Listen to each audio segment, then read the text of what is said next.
सामाजिक आंदोलन ब्रिटिश शासन प्रणाली ने भारतीय समाज को प्रभावित किया। ब्रिटिश समाज एवं औपनिवेशिक संस्कृति के विस्तार के विरुद्ध भारतीय जनता में प्रतिक्रिया हुई। 19वीं शताब्दी के पूर्वार्ध में भारत में सामाजिक व सांस्कृतिक जीवन में ऐसे आंदोलन का आरंभ हुआ जिसे भारतीय पुनर्जागरण कहा गया, जहां एक और सामाजिक धार्मिक क्षेत्र में कालांतर में आई रूढ़ियों को समाप्त करने का प्रयास किए गए, वहीं दूसरी ओर भारत के गौरवशाली अतीत को उजागर कर भारतीयों के मन मस्तिष्क में आत्मसम्मान की भावना जागृत की गई। सामाजिक व्यवहारों एवं धार्मिक आस्था के बीच गहरा संबंध होने के कारण सामाजिक सुधार के लिए धार्मिक सुधार आवश्यक था। सामाजिक सुधारकों ने तर्क के आधार पर रूढ़ियों को चुनौती दी। राजा राममोहन राय ने सती प्रथा को समाप्त करने के लिए लोगों को बताया कि अतीत में सती प्रथा को धार्मिक स्वीकृति प्राप्त नहीं थी। स्वामी दयानंद सरस्वती ने जन्म पर आधारित जाति प्रथा का विरोध वैदिक ग्रंथों के आधार पर बनाकर किया। समाज सुधारक उदारवादी व मानवतावादी विचारों से प्रभावित थे। इनके मूल में शिक्षित बुद्धिजीवी मध्यम वर्ग था। बुद्धिजीवी भारतीयों ने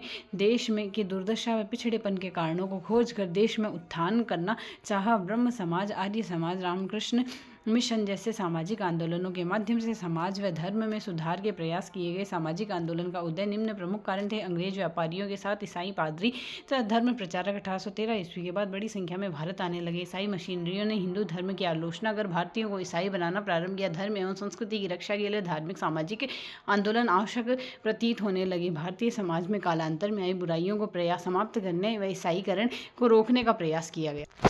यूरोपीय विद्वान विलियम जोन्स मैक्स मुलर आदि ने भारतीय इतिहास, धर्म और साहित्य का अध्ययन कर यह बताया कि प्राचीन भारतीय सभ्यता विश्व की महानतम सभ्यताओं में से एक है। बंगाल की एशियाटिक सोसाइटी ने कई प्राचीन भारतीय ग्रंथों का अंग्रेजी में अनुवाद किया। अपने गौरवशाली अतीत की जानकारी से भारतीयों का आत्मगौरव व आत्मसम्मान की भावना उत्पन्न हुई। पश्चिमी सभ्यता के प्रसार में भारतीयों को सशंकित कर दिया। इन्होंने भारत की पश्चिमी सभ्यता के प्रभाव से बचाने का प्रयास किया। समाज सुधारकों ने भारतीय धर्म व संस्कृति में विश्वास बनाए रखने की प्रेरणा भारतीयों को दी तथा कालांतर में आई रूढ़ियों को समाप्त करने का प्रयास किया। समाचार पत्र पत्रिकाओं ने भारत के पुनर्जागरण में महत्वपूर्ण भूमिका निभाई है। अंग्रेजों के दुर्व्यवहार के समाचार छपने लगे।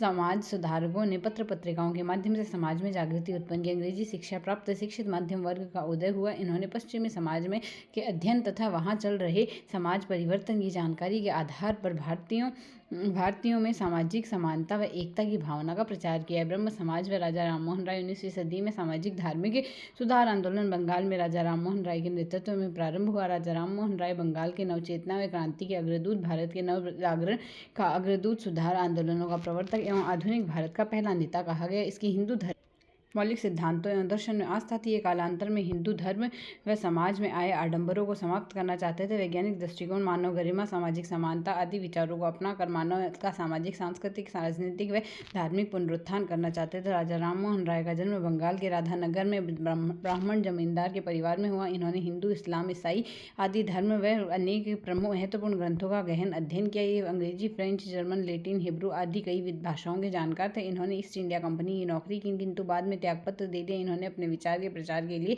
एकेश्वरवादियों का उपहार, गिफ्ट टू मोनोथेइस्ट तथा प्रेसेप्ट्स ऑफ जीसस पुस्तक लिखी। तोहफत उल मुआइदीन फारसी भाषा में लिखी। फारसी में मिरात उल अखबार, बंगला में संवाद कौमुदी पत्रिका एवं हिंदी में बंगदूत निकाला। 1815 में इन्होंने कलकत्ता में आत्मीय सभा की स्थापना की। 1825 में कलकत्ता में वेदांत कॉलेज की स्थापना की। 1828 में इन्होंने कलकत्ता में ब्रह्म समाज की स्थापना कर अपने विचारों का प्रचार किया। ब्रह्म सभा ब्रह्म समाज कहलाया। देवेंद्रनाथ टैगोर, रविंद्रनाथ टैगोर के पिता ने राजा राममोहन राय के विचारों से प्रभावित होकर 1839 ईस्वी में तत्वबोधिनी सभा की स्थापना की। राजा राममोहन राय के बाद 1843 ईस्वी में देवेंद्रनाथ टैगोर ने ब्रह्म समाज को पुनर्जीवित किया। केशव चंद्र सेन ने ब्रह्म समाज की लोकप्रियता को बढ़ाया। देवेंद्रनाथ टैगोर ब्रह्म समाज को राजा राममोहन राय के मार्ग पर चलाना चाहते थे। केशव चंद्र सेन ने ब्रह्म समाज के सभी धर्मों के प्रस्तावों के पाठ की अनुमति दे दी। वे सामाजिक सुधारों में अधिक रुचि लेने लगे। इस कारण दोनों में मतभेद बढ़ता गया। 1867 में देवेंद्रनाथ टैगोर ने केशव चंद्र सेन को आचार्य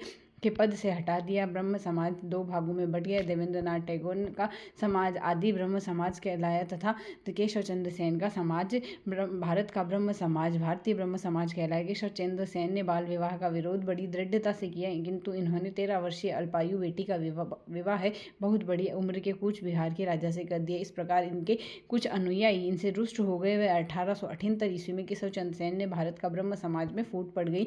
अपने को प्रगतिशील मानने वाले लोगों ने भारत का ब्रह्म समाज से पृथक होकर साधारण ब्रह्म समाज की स्थापना की। राजा राममोहन राय व ब्रह्म समाज में सामाजिक धार्मिक शिक्षा के क्षेत्र में उल्लेखनीय कार्य की है। सामाजिक सुधार राजा राममोहन राय उनके ब्रह्म समाज ने भारतीय सभा में कालांतर में आई कुरीतियों का विरोध किया। राजा राममोहन राय ने प्राचीन धार्मिक ग्रंथों के आधार पर यह प्रमाणित करने का प्रयास किया कि कई सामाजिक रूढ़ियां मौलिक हिंदू धर्म के विरुद्ध है। उन्होंने जाति प्रथा, अस्पृश्यता, सती प्रथा, बहुविवाह, बाल विवाह, पर्दा प्रथा आदि का विरोध किया। उन्होंने सती प्रथा को समाप्त करने के लिए आंदोलन चलाया। उन्होंने धार्मिक हिंदू ग्रंथों के आधार पर यह प्रमाणित करने का प्रयास किया कि सती प्रथा को धार्मिक मान्यता प्राप्त नहीं थी तथा यह किसी भी हिंदू समाज में एक प्रथा के रूप में मान्य नहीं रही है। उन्होंने कहा कि मानव की बुद्धि में इस प्रथा का समर्थन नहीं कर सकते। राजा राममोहन राय ने पत्र पत्रिकाओं के माध्यम से सती प्रथा के विरुद्ध जनमत तैयार किया। राजा राममोहन राय के प्रयासों से British governor Lord William Bentinck के समय 1829 ईस्वी में कानून बनाकर सती प्रथा पर रोक लगा दी गई। न्यायालयों के आदेश दिए गए कि कई मामलों में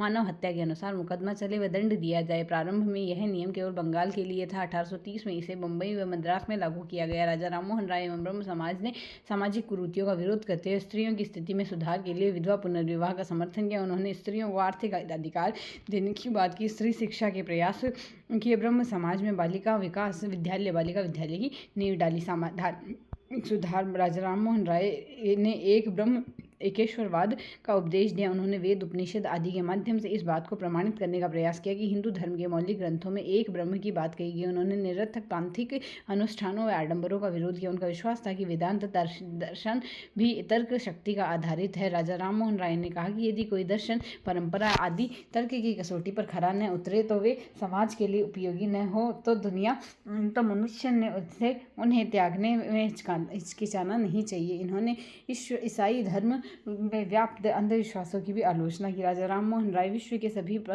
मत पंथों को मौलिक एकता में विश्वास करते थे। ब्रह्म समाज ने राजा राममोहन राय के एकेश्वरवाद एवं मूर्ति पूजा में अविश्वास की मान्यताओं का प्रसार किया। राजनीतिक विचार राजा राममोहन राय राजनीतिक क्षेत्र में उदारवादी विचारों के समर्थक थे। उन्होंने भारतीयों में राजनीतिक चेतना उत्पन्न करने का योगदान दिया। राजनीतिक विषयों पर जन आंदोलन का प्रारंभ करने का श्रेय राजा राममोहन राय को जाता है। उन्होंने विशिष्ट सेवाओं में भारतीयकरण, कार्यपालिका का न्यायपालिका से पृथक्करण, जूरी द्वारा न्याय प्रदान करना, भारतीयों को तथा यूरोपीय लोगों के बीच न्याय की समानता आदि की मांग की। उन्होंने भारतीय प्रशासन में सुधार के लिए प्रयास किया। अंतर्राष्ट्रीय घटनाओं में रुचि लेते हुए स्वतंत्रता व जनतंत्र के बीच के लिए विश्व में चल रहे राष्ट्रीय आंदोलनों का समर्थन किया। इन्हें मुगल बादशाह अकबर द्वितीय ने इंग्लैंड भेजा था। राजा राममोहन राय ऐसे पहले भारतीय थे जिसने ब्रिटिश संसद से भारतीय मामलों का परामर्श किया। आर्थिक विचार आर्थिक क्षेत्र में इन्होंने जनसाधारण को आर्थिक शोषण से मुक्ति दिलाने का प्रयास किया। बंगाल के जमींदारों द्वारा कृषकों पर किए जा रहे शोषण का विरोध किया। शिक्षा के क्षेत्र में कार्य राजा राममोहन राय पाश्चात्य शिक्षा प्रणाली व अंग्रेजी शिक्षा के समर्थक थे। उनका मानना था कि आधुनिक विचारों के प्रसार के लिए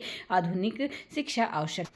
उन्होंने कलकत्ता में कॉलेज एवं स्कूल की स्थापना कर अंग्रेजी शिक्षा को बढ़ावा दिया। उन्होंने वेद व उपनिषदों का बंगला भाषा में अनुवाद किया, बंगला व्याकरण का संकलन किया, पत्रकारिता के क्षेत्र में उल्लेखनीय कार्य किया। इसी कारण इन्हें भारतीय पत्रकारिता का अग्रदूत कहा जाता है। इस प्रकार राजा राममोहन राय व उनके ब्रह्म समाज ने हिंदू धर्म में व्याप्त रूढ़ियों को समाप्त कर हिंदू धर्म एवं समाज में सुधार कर एकता एवं समानता लाने का प्रयास किया। उन्होंने राजनीतिक चेतना जागृत कर राष्ट्रीयता की भावना को बढ़ावा दिया। ईसाइयों के प्रचारवादी प्रहार से हिंदू धर्म एवं समाज की रक्षा की है। यहाँ से ब्रह्म समाज ने पहली बार बड़ी प्रबलता से भारतीय समाज की समस्याओं को भारतीयों के समक्ष रखा। इससे एक बौद्धिक वातावरण तैयार हुआ। केशव चंद्र सेन के प्रयासों से ब्रह्म समाज के विचारों से प्रभावित होकर आत्मारंग पांडुरंग ने 1867 ईस्वी में महाराष्ट्र में मुंबई में प्रार्थना समाज की स्थापना की। आरजी भंडारकर एवं महादेव गोविंद रनाडे प्रार्थना समाज के प्रमुख व्यक्ति थे। समाज में सुधार के लिए बंगाल में ब्रह्म समाज द्वारा जो कार्य किए गए वही कार्य महाराष्ट्र में प्रार्थना समाज द्वारा किए।